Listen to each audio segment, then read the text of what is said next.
रांची के खेलगांव में झारखंड मुक्ति मोर्चा झमुमो का 13वां महाधिवेशन पूरे उत्साह के साथ शुरू हो गया है। 2 दिवसीय इस अधिवेशन में देश भर के 9 से अधिक राज्यों से करीब 4000 प्रतिनिधि हिस्सा ले रहे हैं। इस महाधिवेशन को पार्टी के लिए ही नहीं बल्कि देश की मौजूदा राजनीतिक परिस्थितियों के लिए भी बेहद महत्वपूर्ण माना जा रहा है। नगर विकास मंत्री सुदीप्य सोनू ने अधिवेशन के शुभ आरंभ पर कहा कि यह आयोजन केवल एक पार्टी कार्यक्रम नहीं बल्कि झारखंड की भावनाओं और जन आकांक्षाओं का प्रतिनिधित्व करता है।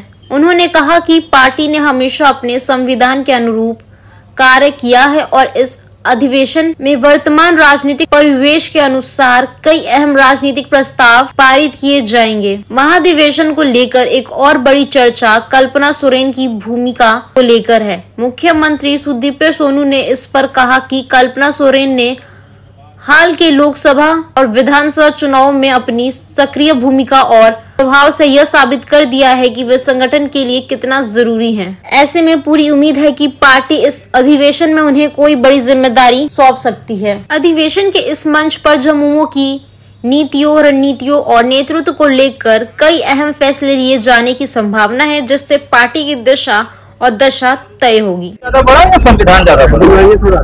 धर्मनिरपेक्ष राजनीतिक दल भारत के संविधान को मानते हैं। आपको अपने प्रश्न को करने से पहले इसको भी समझ लेना चाहिए था। सर, आप ही के मंत्री हैं, वो ऐसा बयान इशू कर रहे हैं, हमारा कोई सहयोगी मंत्री के बयान के बारे में उनसे पूछा जाए। सहयोगी मंत्री का बयान झारखंड मुक्ति मोर्चा का बयान नहीं हो सकता। मंत्री जी, आज महाधिवेशन होना है, कैसे देखते हैं, कौन कौन से फैसले आज? झारखंड मुक्ति मोर्चा का यह 13वां महाधिवेशन निश्चित रूप से झारखंड राज्य की राजनीति को एक नया दिशा देने का प्रयास है।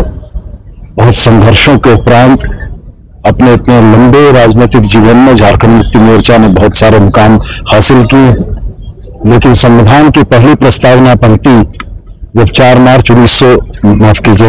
4 फरवरी 1972 को स्थापना हुई थी और 1983 में जब संविधान अंगीकार किया गया था तो उसकी पहली प्रस्तावना पंक्ति यह कहती थी कि वाम जनवादी विचारधारा पर आधारित यह संगठन झारखंड की शोषित पीड़ित राष्ट्रीयता के हर त्राण के लिए काम करेगा और झारखंड में एक शोषण मुक्त समतामूलक समाज को बनाने की दिशा में प्रयास करेगा।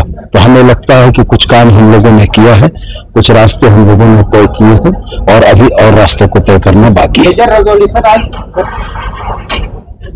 सम्मेलन राज्य की राजनीतिक परिस्थितियों के अनुरूप, जनता की जनभावनाओं के अनुरूप निश्चित रूप से राजनीतिक प्रस्ताव पारित करेगा और यह राजनीतिक प्रस्ताव संगठन और राज्य के हित में होगा। सर, अभी तक जेएमएम जो है जल जंगल जमीन की बात हो रही है और हालिया दिनों में इसका शहरी विस्तार भी हो रहा है, तो क्या शहरी मतदाताओं को देखते हुए कुछ फैसले लिए जाएंगे? झारखंड समूची झारखंडियत को बोध कराता है, चाहे वो शहर में बसने वाले झारखंड के लोग हों, चाहे वो सुदूर ग्रामीण अंचलों में बसने वाले लोग हों। निश्चित रूप से प्रतिनिधित्व संपूर्ण झारखंड का है और झारखंडी चेतना समग्र रूप से झारखंड के शहरों और ग्रामीण अंचलों में रहने वालों में निवास करती है और मुक्ति मोर्चा इसी का परिचायक है। इसलिए हम इस विभेद को नहीं मानते हैं कि झारखंड मुक्ति मोर्चा का जनाधार सिर्फ ग्रामीण अंचलों में। हम यह मानते हैं कि शहरों में रहने वाले जल जंगल जमीन की अवधारणा को मानने वाले लोग झारखंड मुक्ति मोर्चा के साथ थे, हैं और रहेंगे। निश्चित रूप से मेरा यह मानना स्पष्ट रूप से है कि इस देश की लोकतांत्रिक व्यवस्था में जनभावनाओं का प्रतिबिंब होना चाहिए था। जब इस देश में किसानों के लिए कानून लाए गए तो यह कहा गया कि किसानों के हितकर कानून है।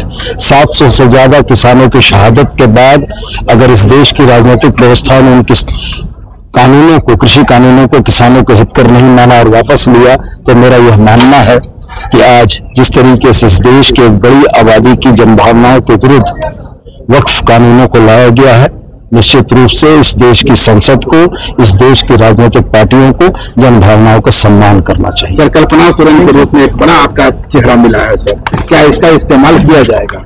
निश्चित रूप से कल्पना सोरेन पार्टी से अलग नहीं है और कल्पना सोरेन के द्वारा जो भी काम किए गए उसका फलाफल पार्टी ने लोकसभा और विधानसभा में देखा है और आने वाले दिनों में भी निश्चित रूप से उनका उपयोग पार्टी करेगी।